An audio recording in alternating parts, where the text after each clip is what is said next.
Nasikia kuna hata mwezi mmoja niko na wale ambao bila kulipwa. Kwa mfano yangu kuna court order ile nasema walipwe, lakini haijatimizwa na ya hii. Akasema anatimiza, na ninaona mwaka umechongomea kuisha bila kutimiza. Lakini nimepata governor, na nina hakika yale ambayo yamekuwa labda ni kizingiti leo utatatua. Tumpigie governor makofi. Leo hii watoto wa wale ambao walikosa mishahara at least wataenda kwa choo, kwa sababu tumekutana na governor. Ukweli ama urongo? Ili kusudi wakienda kwenye Christmas wajue kwamba watakula mkati, haitakuwa kulilia kwenye choo, si ndio? Na nikisema hivyo ni kwa sababu employment is about individual, is not about everyone, si ndio?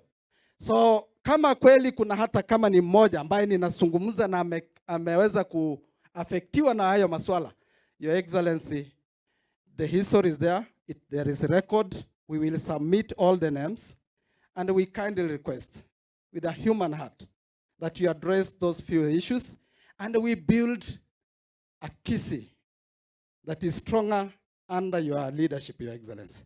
I ended there, and I believe if we can have a private time to talk zile ambazo hatuwezi, tutashukuru. Asante sana. Thank you, thank you. Chibore.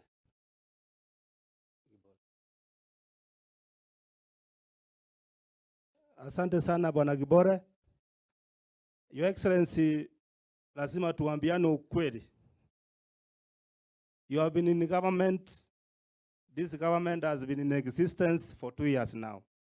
Just 2 years.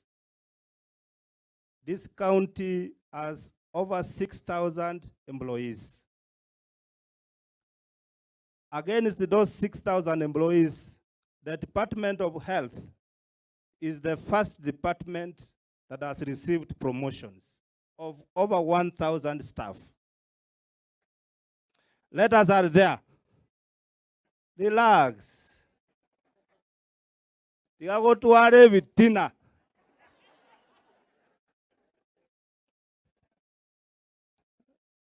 You know, you guys who have done HR, you don't bring letters in public here and you start distributing. You will pick your letters from your department. Yes.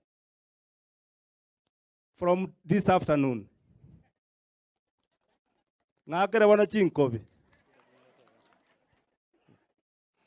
Your Excellency, allow me to invite the KMBDU Secretary General, Dr. Oruenyo, naye aseme jambo.